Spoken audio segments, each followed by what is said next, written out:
Okay, thanks again for joining us. We are studying together through the Proverbs, and we are this week beginning in Proverbs 27 and in verse 23. 23 through 27, through the end of the chapter there, really contains one thought. The old King James reads this way: "Be thou diligent to know the state of thy flocks, and look well to thy herds. For riches are not forever, and doth the crown endure to every generation? The hay appeareth, and the tender grass showeth itself, and the herbs of the mountains are gathered. The lambs are for thy clothing, and the goats are the price of the field. And thou shalt have goats' milk enough for thy food, and for the food of thy household, and for the maintenance of thy maidens." So what's the lesson here? We all ought to go into goat farming? Well, we might be better off if we did. Who knows what the future holds. We might all be back to goat farming before long. I don't know. But no, I don't think so. I don't think that these principles just have an application to agriculture, although that's the setting here and the picture here. But really, it pictures for us the idea of wisdom, wisdom in how you handle your business.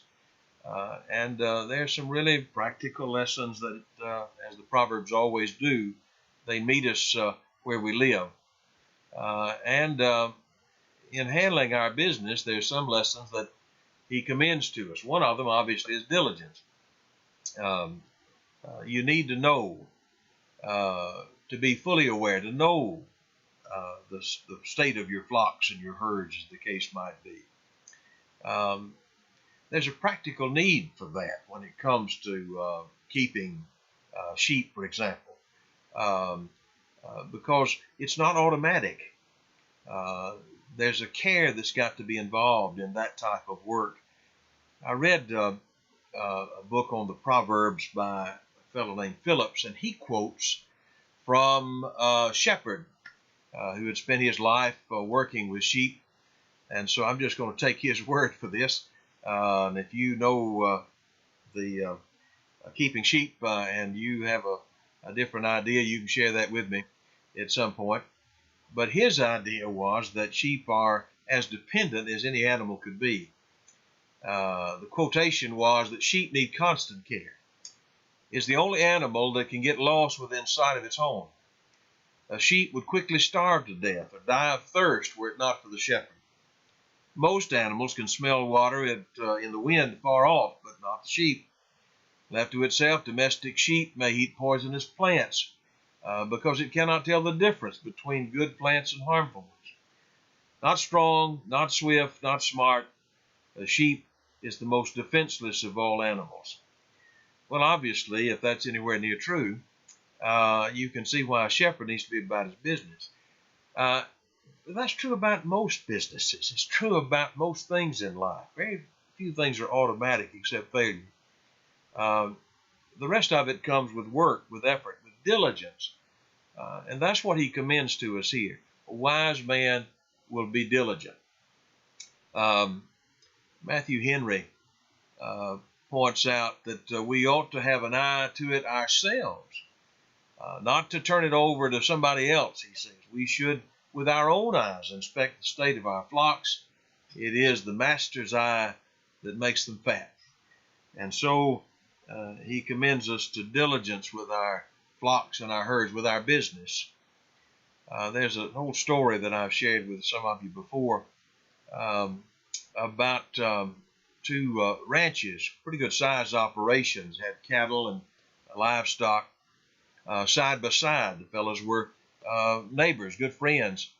But one of them was just about to go out of business, and he was talking to his friend about that. He said, I really feel like this might be my last year. If something doesn't turn around, I think I'm going to have to sell out because I'm just having trouble. And his friend hated to hear that, cared about his friend, and so the more successful man came to him one day with a little wooden box about yay big, and he said, you may think this sounds crazy, but I'm going to promise you something. If you do what I tell you, you'll see a difference. He said, I want you to take this box from me. Don't open it, but take the box. And I want you personally to take this around to every aspect, every area of your organization, of your work here. You do that, and do that on a daily basis, and I promise you, things will change. Well, the guy was not at all superstitious, and he thought it sounded silly, but he said, I can't argue with his success, and so I'll give it a try.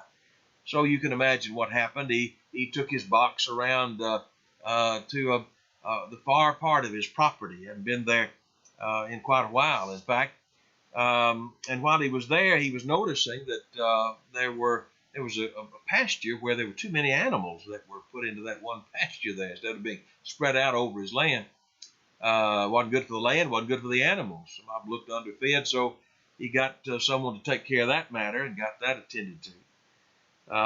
He noticed also that there wasn't enough feed laid up for the winter that was soon to be there, and they had paid the bill for that, but somehow somebody had taken some money but hadn't bought the feed, so got that matter straightened out as well.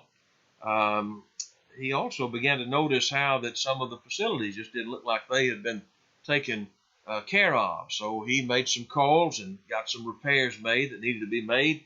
There was a problem with some of the animals not having the sufficient water like they needed to be. Some of them didn't look as healthy as they should have been. So got the vet in there. Anyway, did this throughout this whole operation. And in a relatively short period of time, began to see some progress. So at the end of the year,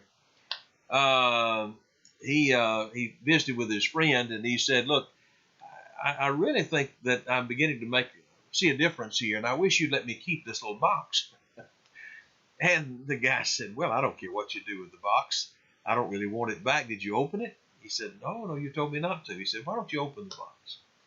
So he opened the box. Inside the box, a little piece of paper about that big, folded. And on the paper, 4 words, tend to your business.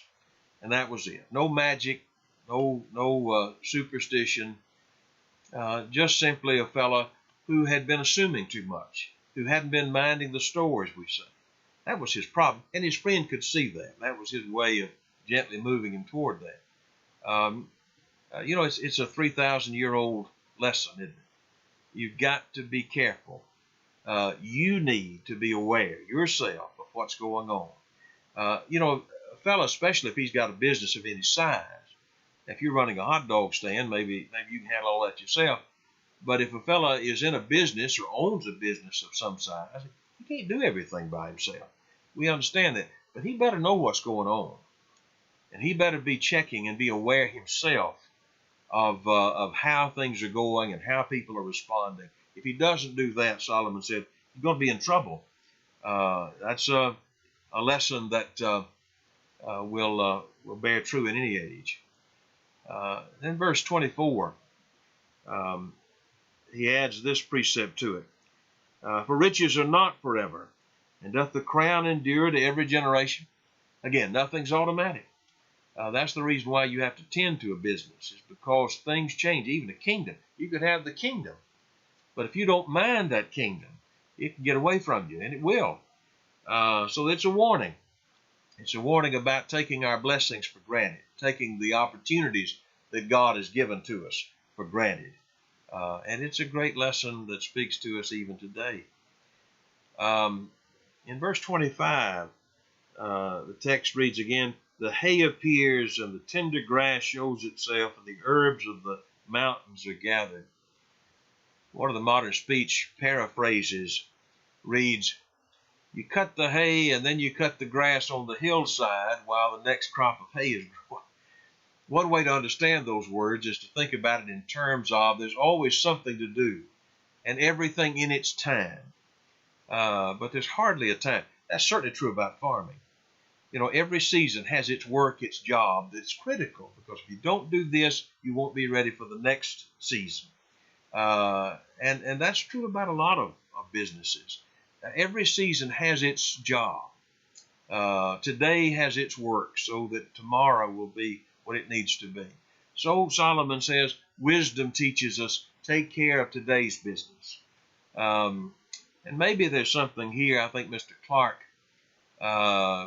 had this comment. He said, when the tender grass and the proper herbs appear in the mountains in spring, then send forth the lambs and the young of the flock, that they may get suitable pasturage without too much impoverishing of the home field.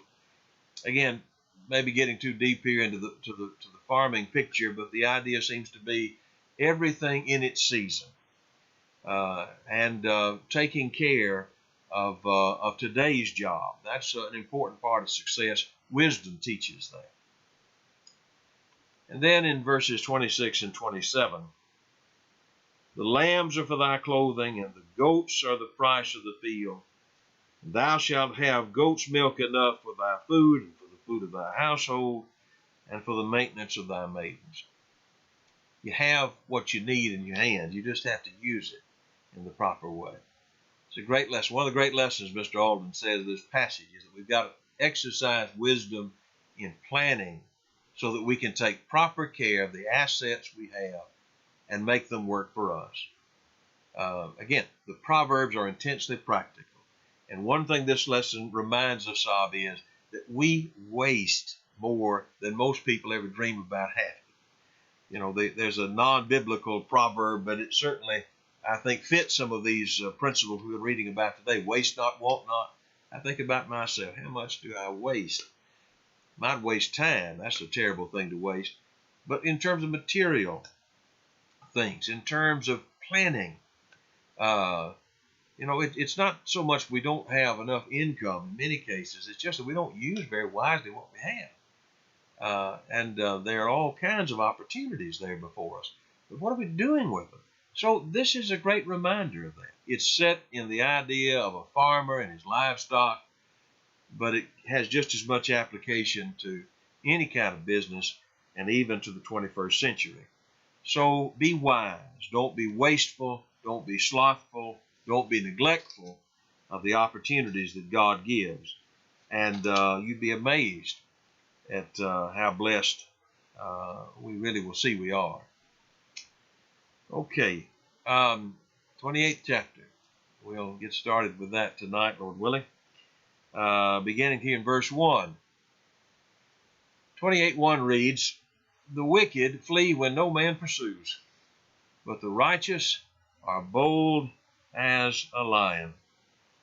The wicked flee when no man pursues. This word for wicked is a common word, rasha.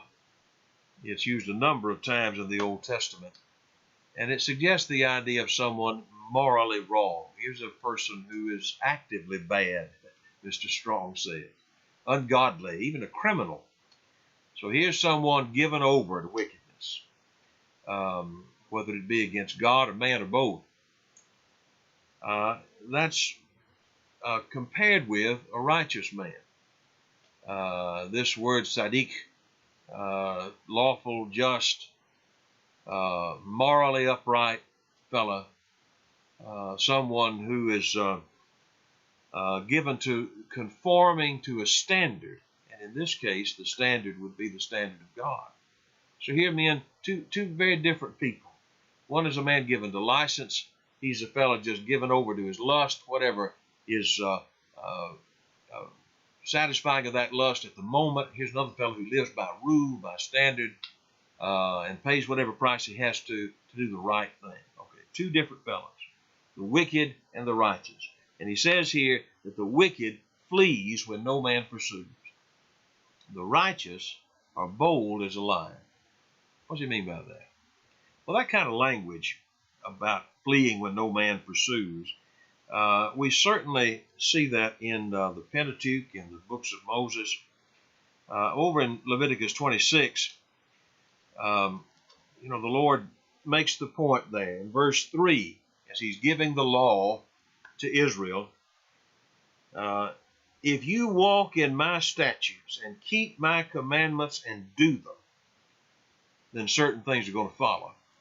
And among those, he says in verse 5, when you get over into this land of promise, He said, 5 of you shall chase 100, and 100 of you shall chase 10,000, and your enemies shall fall before you by the sword.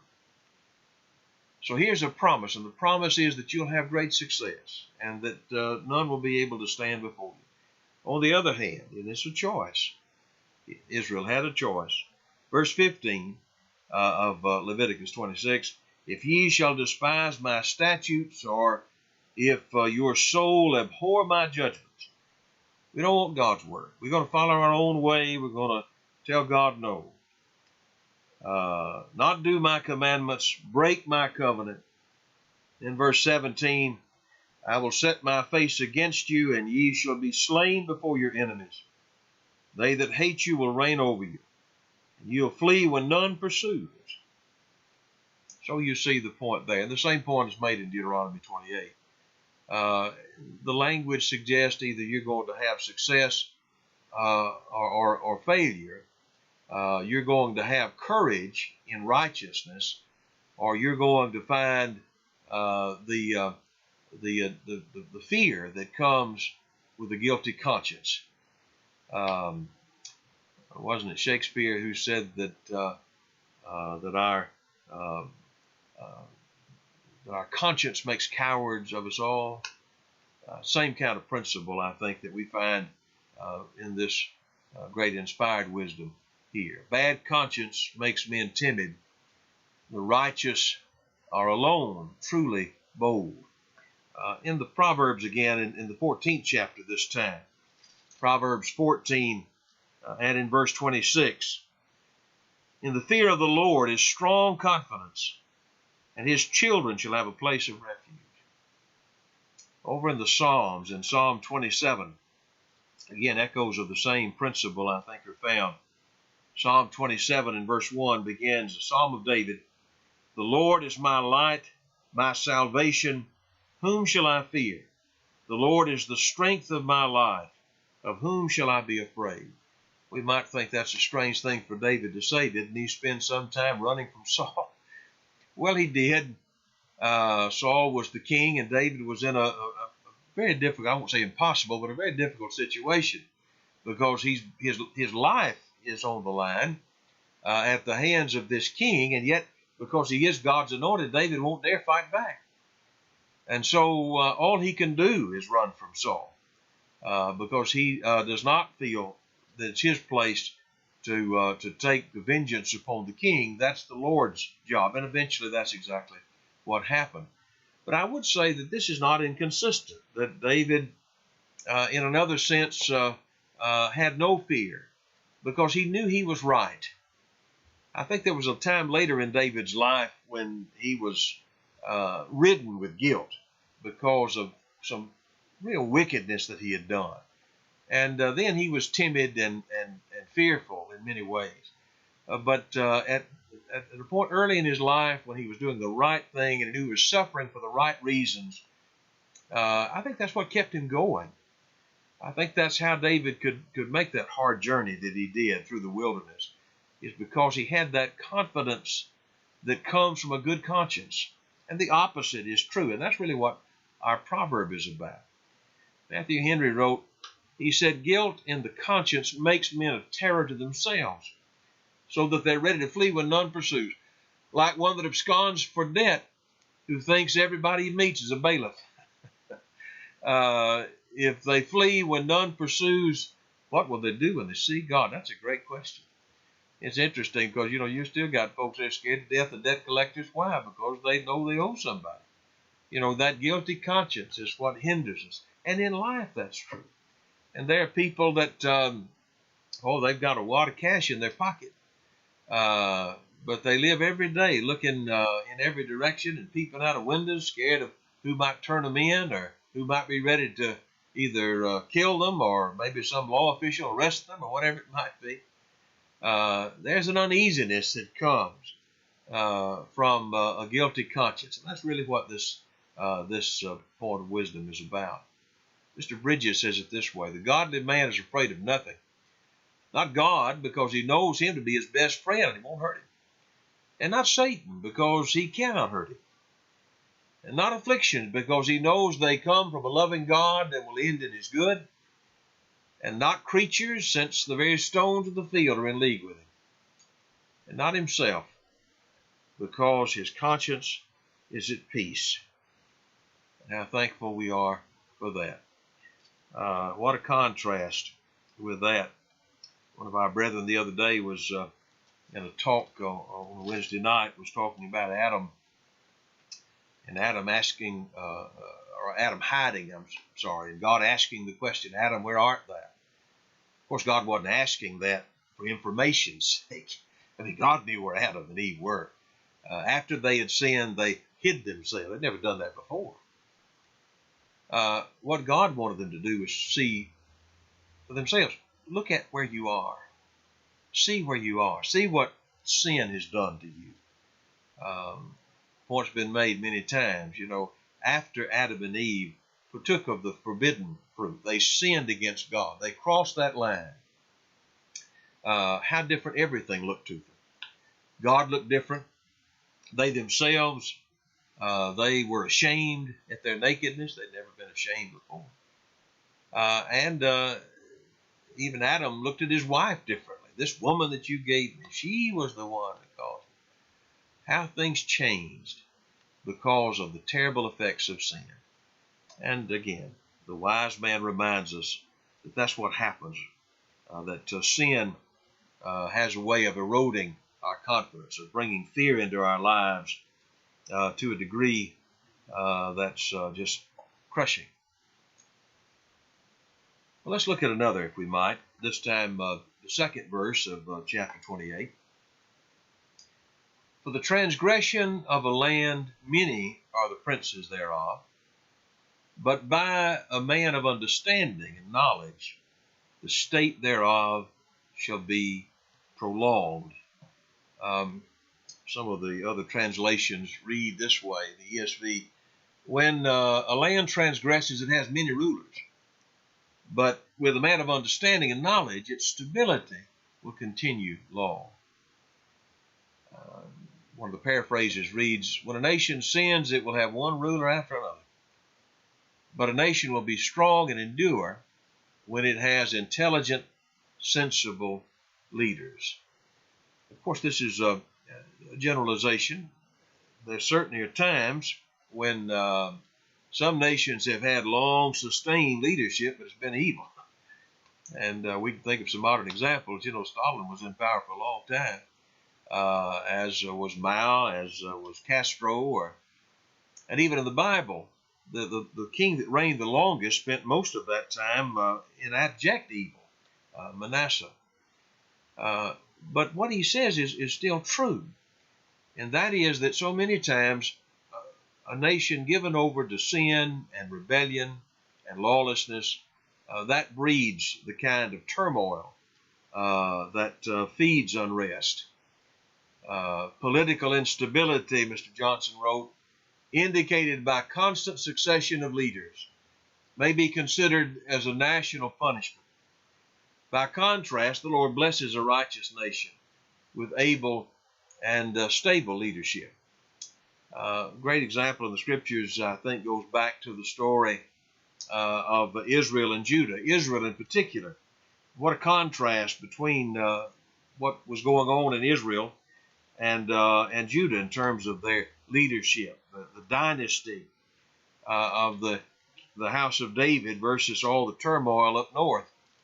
Mr. Kidner wrote, in just over 2 centuries, the northern Israel, for its sins, had 9 dynasties, each after the first inaugurated by assassination.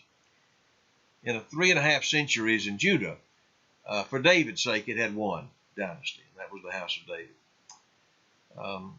Sometimes we talk in history, if we're thinking about the history of the Roman Empire, especially in the 1st century A.D., because that is so tied in with the establishment of the Church of our Lord, and the Roman Empire became a great enemy of the early Christians. And so we've spent some time thinking and studying through the years about the early Roman Empire, or particularly the 1st century Roman Empire, A.D.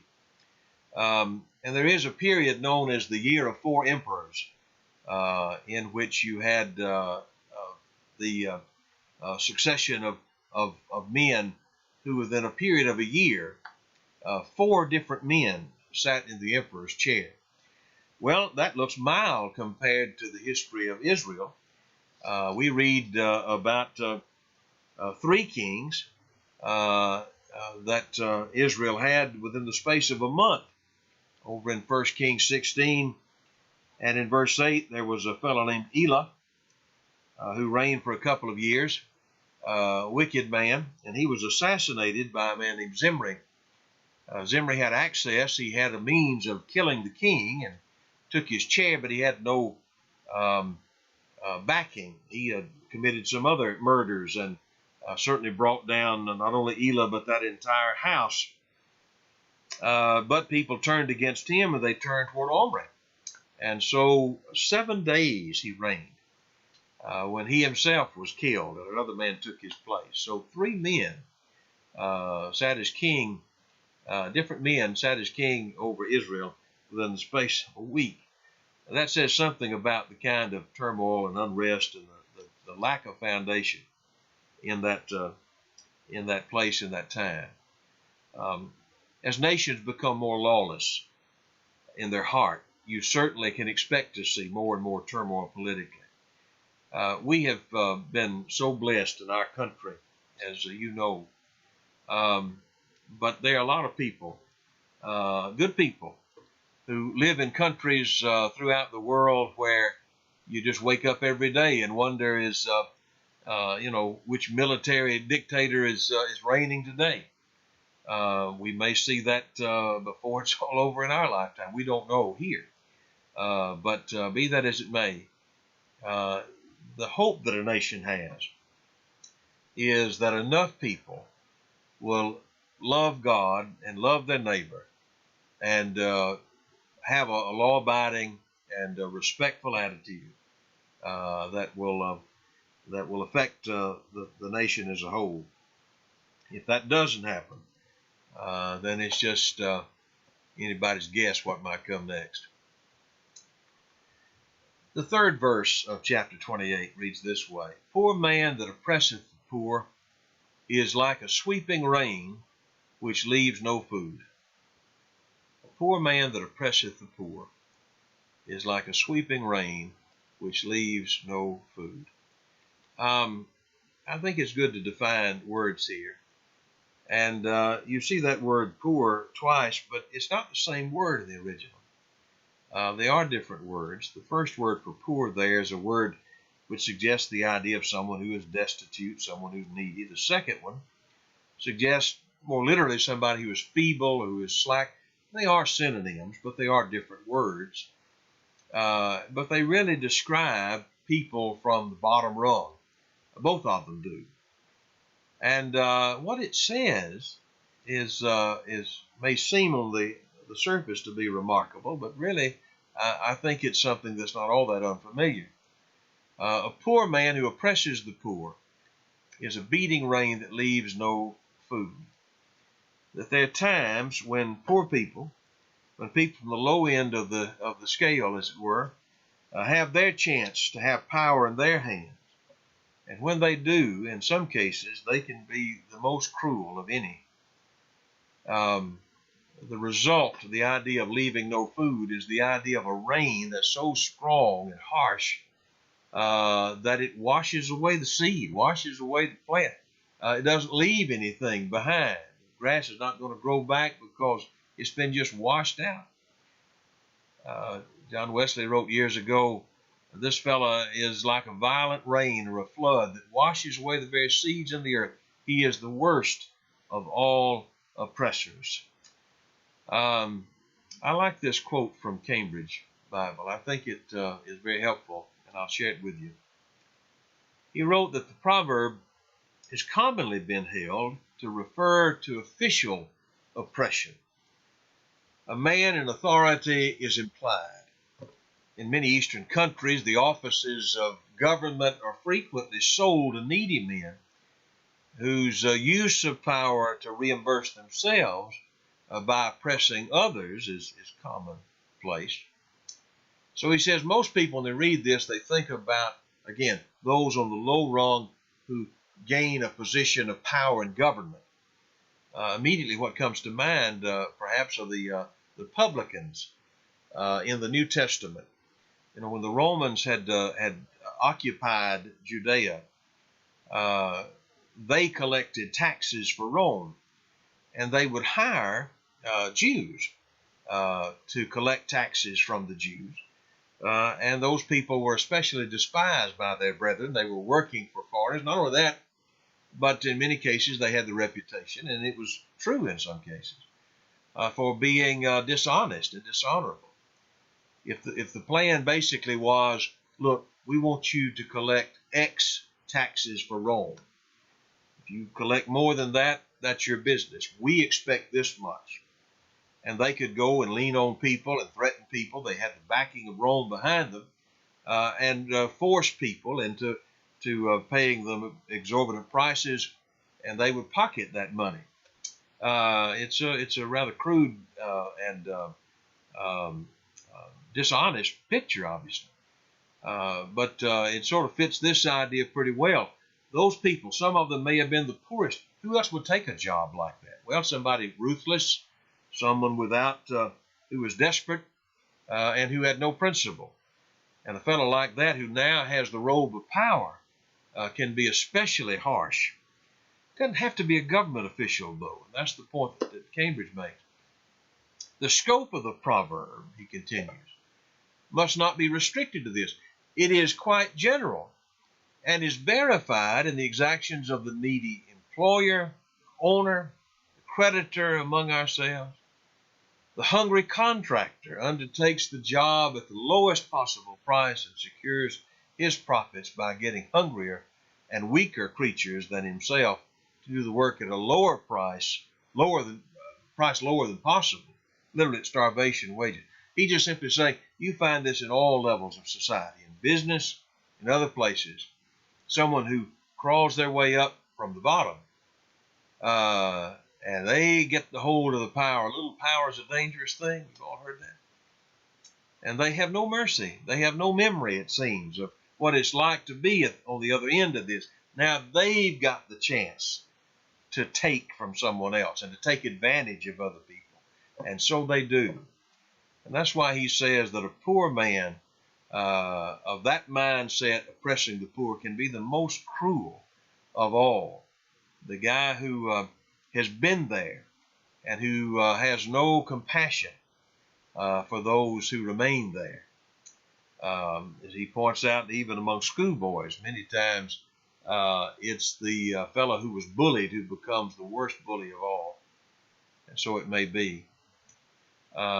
Phillips put it this way. He said, being at the top of the heap, even if it's only a dung heap, all too often brings out the worst in people.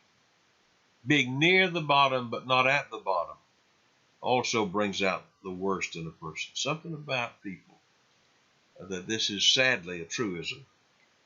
That's what the proverb is about. It's warning us not to be that kind of person. It's also warning us to expect that kind of person. Sometimes we hear in government circles, oh, this is a man of the people, a man who's come from the bottom. It may not always be a good thing. In some people, it means that you're grounded and you really know what real people are about. But it can also, that same type of track can produce a mean-spirited individual who is willing to plunder others. As he's been cheated in the past, now it's his turn, and he'll take his turn. No excuse for that kind of fellow, by the way. No reason why anyone who's been through a bad situation like that should ever forget what it's like or should ever lack compassion for people, knowing how it feels to be taken advantage of. Inexcusable, and that's true. Don't you think about Matthew 18? We've looked at this story even recently, but the picture there of the two debtors, the Lord told the story about the man who was hopelessly in debt, but both men owed more than they could pay. One owed this tremendous, ridiculous amount of money. Amazing how he could ever get in such debt. The other fellow, not near as much, but again, he had nothing to pay. when this man was forgiven this great debt. He knew what it was like to be under that weight. So what did he do? The first chance he had, he went over and found someone in that same position, that same uncomfortable, choking position of being in debt beyond what they could handle, and showed absolutely no mercy. Ultimately, it came back against him. And the point the Lord is making there is, that's the way God sees us. And when I have a lack of mercy toward other people, when I can't be forgiving of other people, forgetting how much I've been forgiven of, then I deserve the wrath of God, and I'll get it. So this is, I think, a principle that has a wide application. I like Mr. Bridges' comment here. He ends on a cheerful note. He said, it is good to remember Christ, who was once poor due to his voluntary abasement, but who is now raised to honor and glory. He has compassion on his poor brethren and is not ashamed of them. Aren't you glad the Lord didn't take the spirit of this evil man in this proverb? And how blessed we are that that's so.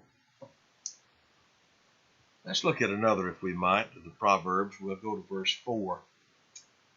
In verse 4, the King James reads, "They that forsake the law praise the wicked, but such as keep the law contend with them."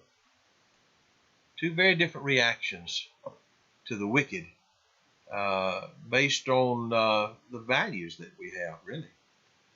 They that forsake the law praise the wicked. The word there, forsake, simply means to loosen, to let go of. We forsake the law, the Torah, the law of God in this case. So here's a person who may at one time have held to the law, but now they've given up on their commitment. They've abandoned the law. They have apostatized. That's a word based on the Greek language, the idea of standing apart from what they used to believe. And a person like that is apt to praise the wicked. Again, this word wicked is the same word we saw a moment ago. Rasha, a morally wrong, actively bad person.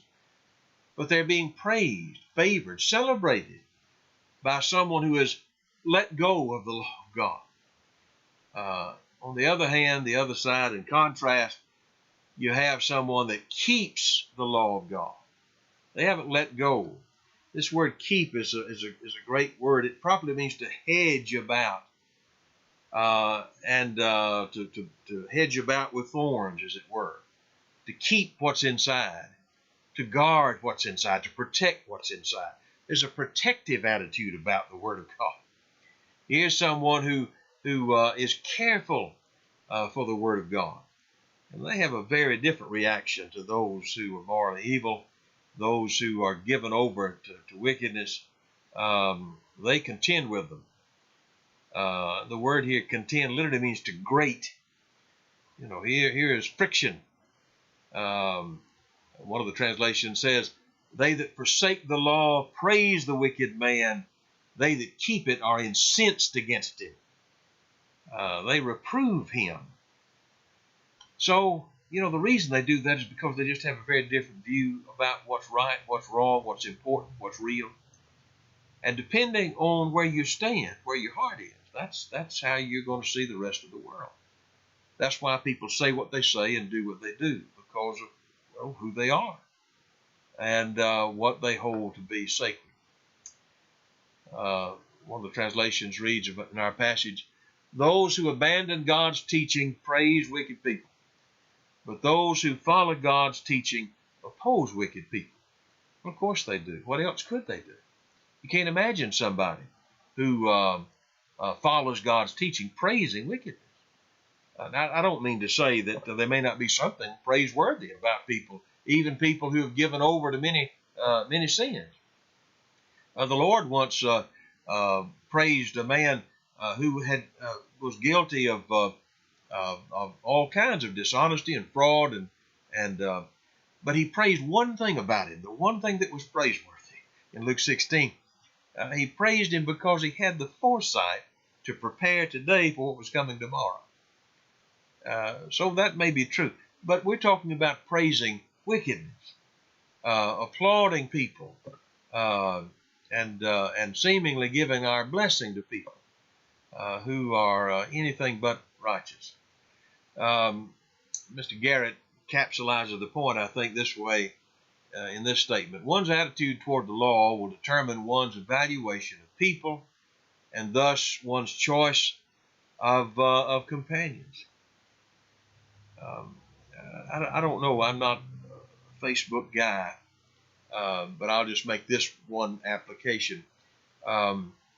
We need to be careful what we give an endorsement to, what we praise, what we recommend. Oh, this is my favorite movie, and it's a movie that takes God's name in vain and just has all kind of ugly attitudes and aspects to it. And there might be something, there's some lesson from that movie that might not be terrible, but we need to be careful about giving endorsement to people whose ideas are unbiblical and ungodly. Be very careful, very selective, very specific about what we're praising. And we have to sometimes ask ourselves the question, what do we really believe? We're going to be standing over here with this group, and there's an implication that we believe one thing, but what we praise, what we like, what we admire suggests that our heart's in a different place. So it's a good thing for us to think about. One fellow made the point, wrongdoers encourage one another. That's also wrapped up, I think, in this passage. And that's true. Wrongdoers form their coterie of allies. Friendship can be a great blessing. Mr. C.S. Lewis once in a book on friendship, or a section of a book on friendship, talked about how good friends can help us so much to stand for what's right, can strengthen us. But by that same token, if we decide we want to be a coward, well, hanging out with other cowards will sort of help us from hurting so much in our conscience. Because, wickedness reinforces itself and each other just as well as righteousness does. Matthew Henry put it this way. He said, wicked people will speak well of one another and so strengthen one another's hands in their wicked ways, hoping thereby to silence the clamors of their own conscience and serve the interest of the devil's kingdom, which is not done by anything so effectual as by keeping vice in reputation. Those that do indeed make conscience of the law of God themselves will, in their places, vigorously oppose sin and bear their testimony against it and do what they can to shame and suppress it. Now, his language may seem a little stilted, a little bit dated. He wrote this 300 years ago. And I want to tell you something. You could maybe just update the wording just a little bit and superimpose that on the things that you see today on the news. People marching up and down the street, screaming obscenities, daring people to challenge their sinful, wicked, rebellious ways. Wicked people speak well of each other, strengthen their own hands in their wicked ways, and they hope by their loud, arrogant speech to quieten their own conscience if they haven't completely destroyed, and to serve the devil's interest, and also to try to intimidate other people into being quiet about what they're doing. And what Henry said 300 years ago is that righteous people, people who love the law of God, are going to stand just as opposed. They're not lawless in what they do, but they're going to stand firm for what's right. Those who abandon God's teaching, Solomon said 3,000 years ago, praise wicked people. And those who follow the teachings of God will oppose wicked people. You got to make up your mind whose side you're on. We read Romans chapter 1, and we see this list here. Furthermore, because they did not think it worthwhile to keep knowing God fully, God delivered them to a degraded mind to perform acts that should not be done. They have become filled with every kind of wickedness, evil, greed, depravity. They're full of envy, murder, quarreling, deceit, viciousness. They are gossips, slanderers, haters of God, haughty, arrogant, boastful, inventors of evil, disobedient to their parents, foolish, faithless, heartless, ruthless. Although they know God's just requirement that those who practice such things deserve to die, they not only do them, but they applaud others who practice them. Could have been written yesterday. Wisdom says you're going to have to make up your mind which side you're on. I like what Mr. Kidner said. He said, without revelation, we just push God out of the way. That's what Paul's writing about in Romans 1. People who want to turn the light out, it's mighty dark when you turn the light out. Without revelation, all is soon relative. All, emphasize that word, is soon relative. And with moral relativity, nothing, emphasize nothing, quite merits attack. All these big-hearted folks who act like, well, I don't want to say anything's wrong. They don't believe anything's right. And pretty soon, if there's nothing right, nothing is wrong. And a world like that becomes more of a prison than a place to live. So it's a very heartfelt and I think modern lesson that we learn in this passage. Okay, I think we'll pause for today. Thank you so much for joining us, and we hope that you'll